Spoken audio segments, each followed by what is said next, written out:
கடந்த வகுப்புல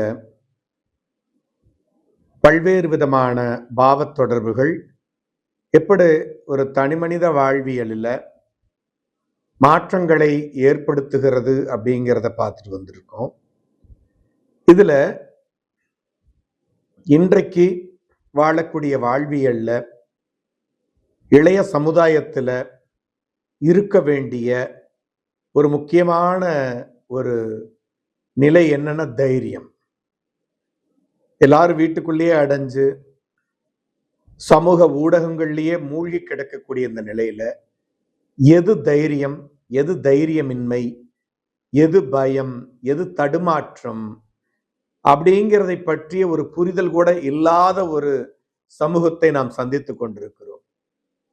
அதே நேரத்துல ஒரு குழந்தை பிறந்த உடனேயே அது எப்பொழுது கொஞ்சம் தவழ ஆரம்பிக்கிறதோ அப்பவே அந்த குழந்தையிடம் தைரியம் மற்றும் பயம் இவை இரண்டுமே வெளிப்பட ஆரம்பித்து விடும்.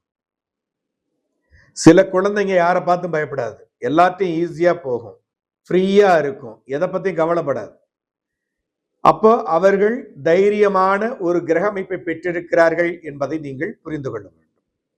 சில குழந்தைங்க என்ன பண்ணுவாங்க, யார்கிட்டயுமே போக மாட்டாங்க, அவங்க பயந்துகிட்டே இருப்பாங்க. யாராவது வந்துட்டா ஓடி போய் ஒளிஞ்சுக்குவாங்க, பேர் என்னன்னு கேட்டா கூட சொல்ல மாட்டாங்க. அதுக்கு பேரு பயம், பயந்த சுவாபம், கூச்சம் அப்படிங்கிற நிலைப்பாடு.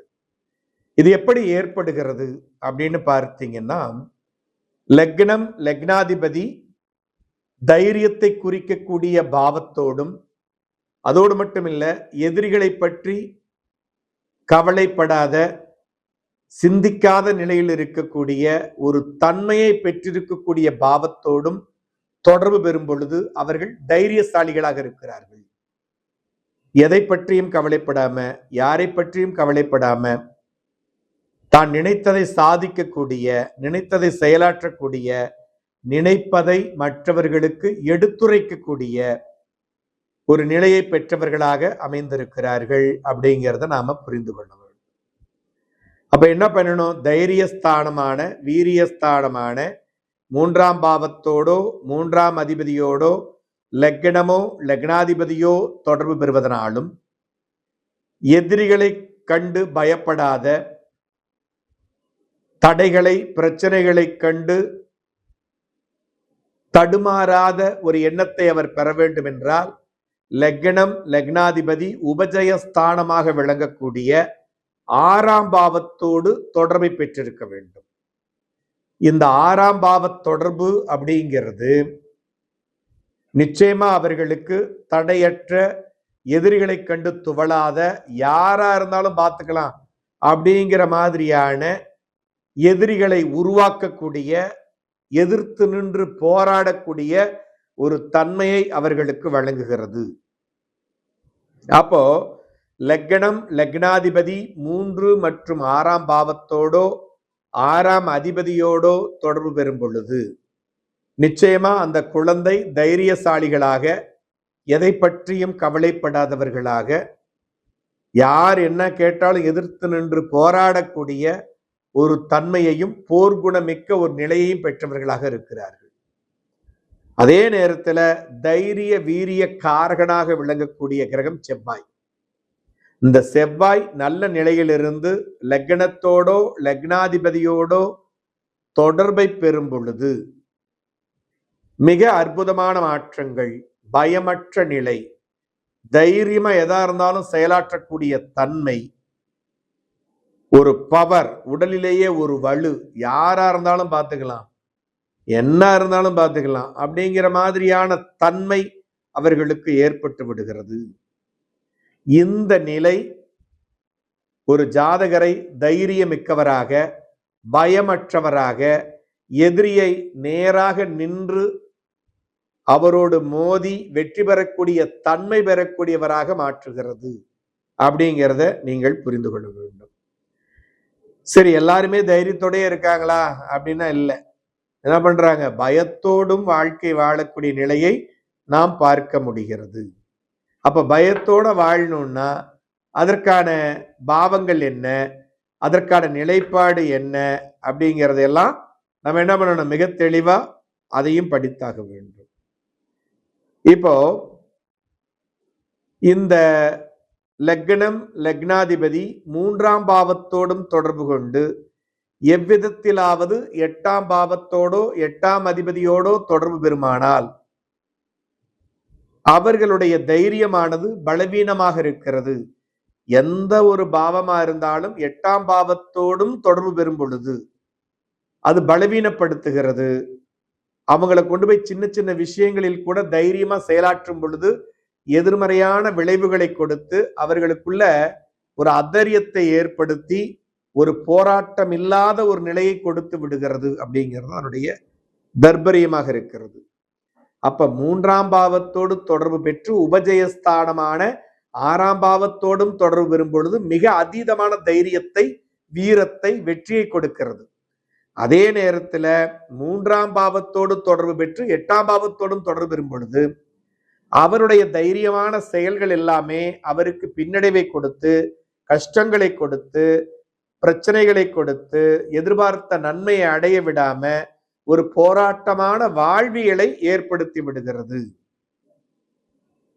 அப்ப லக்னம் லக்னாதிபதி 3ஆம் பாவத்தோடும் 3ஆம் அதிபதியோடும் 8ஆம் பாவத்தோடும் 8ஆம் அதிபதியோடும் தொடர்புகளை பெறும் பொழுது அவர் தைரியமற்றவராக, அவர் தைரியமாக செய்யக்கூடிய காரியங்கள் எல்லாம் அவருக்கு நன்மையை கொடுக்காமல் பின்னடைவுகளையும் பிரச்சனைகளையும் கொடுப்பதாக அமைந்து விடுகிறது அப்படிங்கிறத புரிஞ்சுக்கணும்.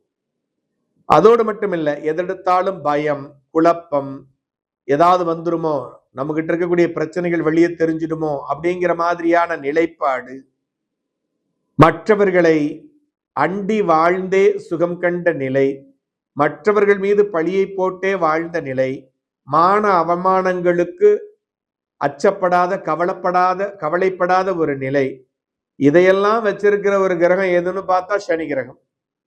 அப்ப லக்னமோ லக்னாதிபதியோ சனி கிரகத்தோடோ அல்லது 3ஆம் பாவம் 8ஆம் பாவத்தோடோ அதன் அதிபதிகளோடு தொடர்பு பெறும் பொழுது அவமானத்திற்கோ மற்ற நிலைகளுக்கோ எவ்விதத்திலும் கவலைப்படாமல் தான் வாழ்ந்தா போதும், தனக்கு பிரச்சனை இல்லாம இருந்தா போதும், எதுக்கு நம்மளுக்கு வம்பு அப்படிங்கிற மாதிரி எண்ண ஓட்டங்களை கொடுத்து நிலைகளை ஏற்படுத்தி அவர்களுக்கு என்ன கொடுத்துறது, பயத்தோடு வாழக்கூடிய ஒரு நிலையை ஏற்படுத்தி விடுகிறது. புரியுதுங்களா?